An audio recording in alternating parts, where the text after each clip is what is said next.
All right, power color, right, red Devil, Radeon RX 580. Hey, look!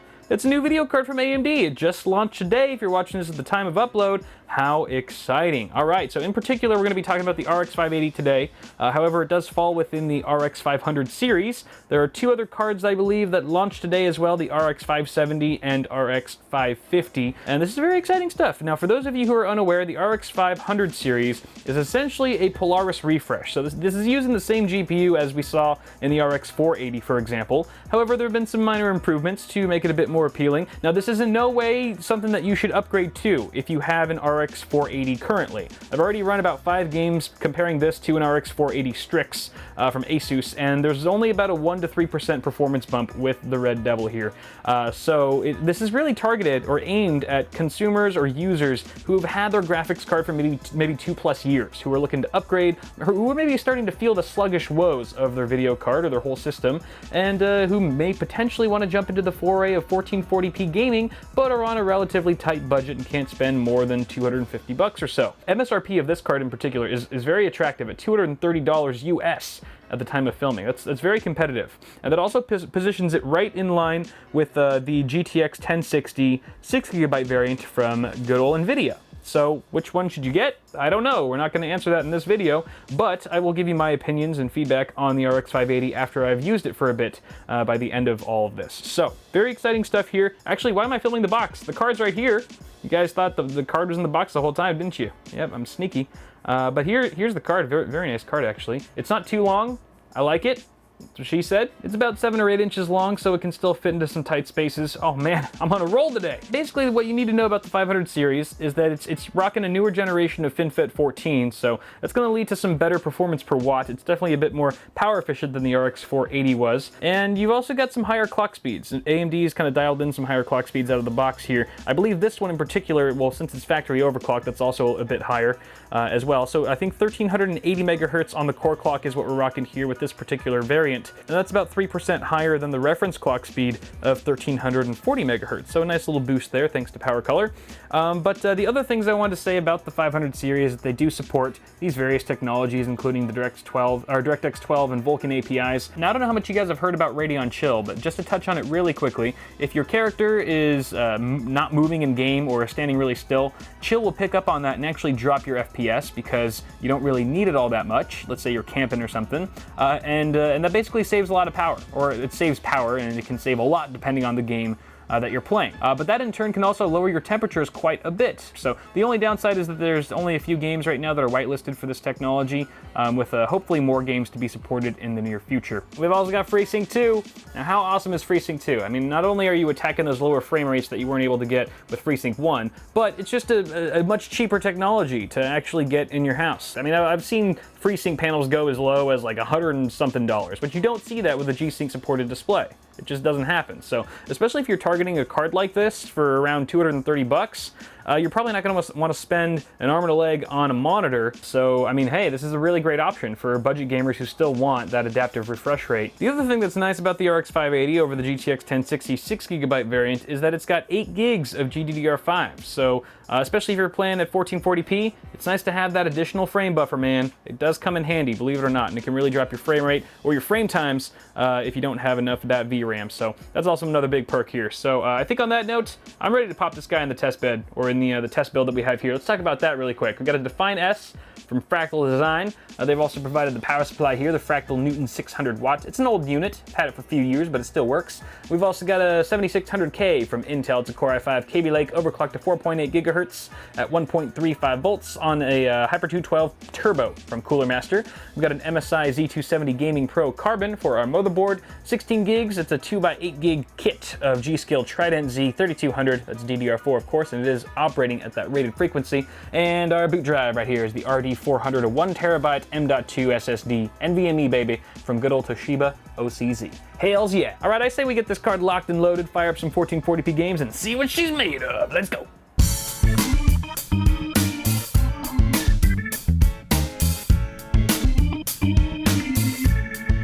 You know what, before we jump into some games, why don't we overclock this guy and see how far we can take her? How about that? That sounds fun. Let's go ahead and max out our power limit. Temp limit's already maxed out on the slider. So again, we're operating at 1380 megahertz right here on the core clock out of the box. I'm gonna go ahead and let's see if we can do 1420. Blaze it.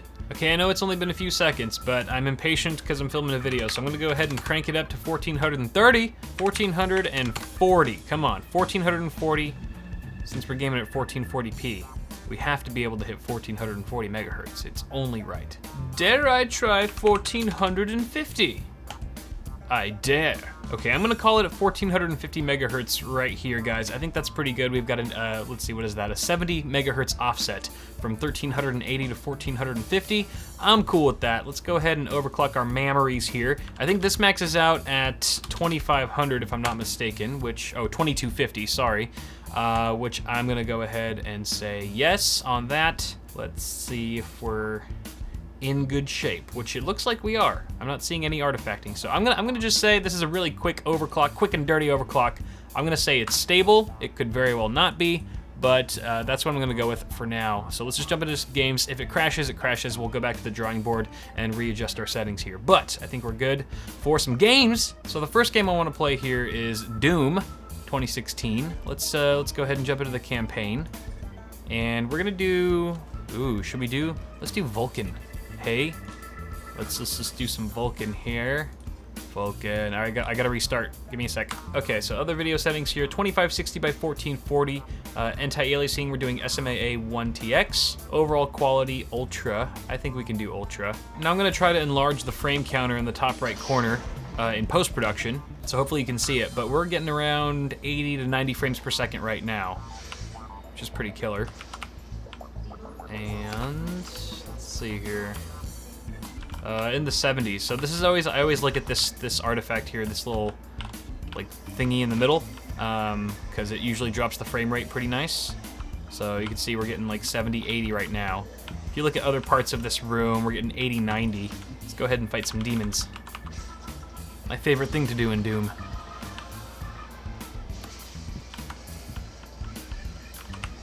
Boom, boom. Poor place to spawn, buddy. Unwise. So we're getting around 70, 80 right now. 70 to 90 seems to be the range, which is not bad at all. It's incredibly smooth, and I don't have the keenest eyes either. Like this feels like a GTX 1080 Ti to me. Like I experience no difference. Like once you get above like 75 FPS for me, it's all the same. And some of you guys might be completely different and be able to actually feel that sort of granular difference there, but this feels exceptional to me. So I'm giving Doom a big fat pass for the RX 580 when it comes to 1440p gaming. We were seeing again a range of 70 to 90 FPS in that little section that we played, which is absolutely fantastic. Let's go ahead and try GTA 5 now. It's a little bit more difficult, I believe. We'll do 2x MSAA. I could imagine a lot of people gaming it. No, you know what?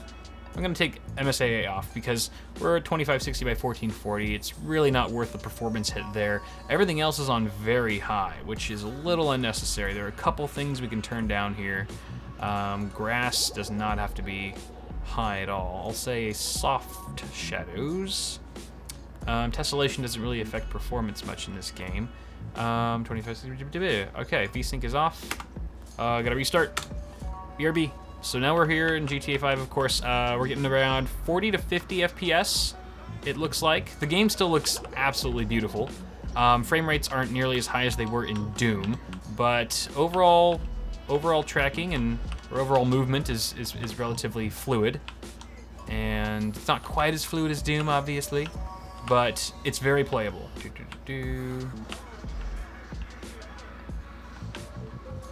Oh my god. I think my overclock's too high. All right, I'm cranking this down to 1430, and let's just take the memory down to, we'll just leave this at 2100 for now. All right, we'll see how that treats us. But that's okay that we're jumping back in here and that we crashed out, because that sort of gives me another opportunity to tweak the settings a bit more and see if we can squeeze a bit more performance out of this game, because I'm not quite satisfied with that 40 to 50. That means in really taxing areas we might even dip into the 30s, which can add a little bit of chop. to the experience, which is no bueno. So let's go ahead and go back to the drawing board here. All right, round 2. This is getting around 60 FPS right now, in the high 50s, low 60s. Looks like we're about 10 FPS on average higher than we were before we tweaked the settings a bit. Again, just a testament to how scalable this game is. And it still looks really nice, even though we've kind of now mixed the settings between very high and high. There's kind of a nice blend there. The game still looks way better than a console, which I guess doesn't say much. But just looking at it, you know that this is PC grade graphics that you're looking at. It still looks really nice. And hitting that 60 FPS mark really does make a nice difference, a noticeable difference to me, than when you're sort of hovering below that. I'm gonna give GTA 5 a pass for the RX 580, 1440p. Hell yeah, just tweak some settings and you're good to go. I think most people would be happy with this level of performance for sure, especially given the price point of this card again. Battlefield 1, here we go. This is gonna be the last game that we play today for this little test here.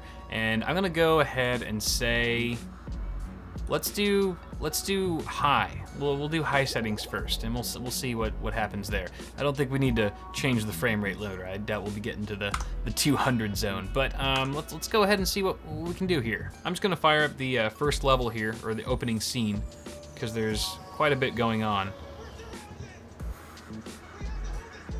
Yep. Okay, looks like we're at 70, 75, mid 70s, ooh, 90s. Okay. Wow, 70s to the 90s, 70 to 90 range. I wasn't really expecting that. That's pretty good, actually. Ugh. I forgot to look at where I was going because I was looking at the frame rate counter. Oh, there's a grenade. Help. You guys are probably getting a better idea of how the game's performing than I am because my hands are sort of full at the moment. But look at that. Oh, we dipped into the 50s. Oh, why are you so slow at reloading? It's because I'm dying. I'm about to die. Help. No. 44. Oh, look at that. Dips into the 40s. So interesting. Some harsh dips into the 40s there. But for the most part, we're rocking in the 70s and 80s zone. That's pretty sweet, actually.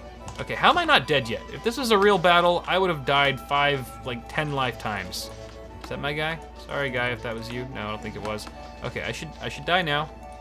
There we go. Okay, I think we have a little bit more headroom here. So I say we crank it up to ultra. See what happens. And looks like we're in the 60s, 60s, 70s. Still pretty good, actually. Wow. Not bad, yo.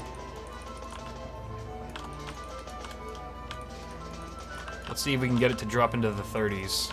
If there's like a big explosion. If there's a big explosion, I'll run into it, which is never advised in a real life situation, but oh my gosh, there's so many people. Oh, wait, hey, whoa. We dropped into the 50s right there. Oh boy. Yep, we're in the 50s. We're in the 50s now. What the hell's going on? I can't see anything. Oh, dropped into the 40s. Okay. Well, that's a pass for me. Battlefield 1 can definitely handle 1440p with the RX 580. Granted, this is overclocked, but I'm pretty sure you can do it right out of the box as well. Well, hey, that was super fun. And I did have GPU-Z running the whole time, so 1450 megahertz was the highest core clock we hit, although that was with the unstable overclock that I had set. So really, you're looking at 1430 megahertz, which still isn't bad. And 75 degrees Celsius is the hottest our Red Devil got up to. It could be better, but it's not bad. It's definitely not bad. Well below 80 degrees is always nice. And it looks like we were consistently at 100% GPU load, which means we weren't bottlenecked by our 7600K in any way. So what are my overall thoughts on the RX 580? Well, so far my thoughts have been overwhelmingly positive, because in the hour and a half that I was gaming with this card while making this video, I was really surprised and quite frankly impressed with the frame rates that it was able to pull off. For 230 bucks, this is a better value than the Asus Strix RX 480 that I was testing with it earlier. It outperforms that card, it has better power efficiency, and it supports the latest technologies from AMD. Altogether making it a really nice package for budget gamers who still want to branch outside of the realm of 1080p gaming. For 1440p gamers, I mean, this really puts 1440 within the realm, within reach of a lot of gamers who don't have $1,000+ to spend on a full system. I'd say you could probably get away with a $700 to $800 build and still play 1440p games over 60 FPS with the use of this card. Not the Red Devil per se. And by the way, this is not like a green light on the Red Devil variant of the RX 580. I'm just talking about the 580. I have not done a full review of the Power Color Red Devil, so in no way am I recommending this variant yet. So we're just talking about the 580 here, but it's overall a very solid GPU. And honestly, again, if you have an RX 480, do not upgrade to the 580. It just doesn't make sense. However, if you were considering the 480, then get this instead. It's a much better buy, in my opinion. Again, I would still need to test this also against the GTX 1060 6GB variant from NVIDIA, and it'd be interesting to see how this stacks up against those cards with the newer, the faster memory clocks that have just been announced not too long ago. So, overall, GG, AMD. Keep on keeping on and pumping out good hardware, as you have been lately.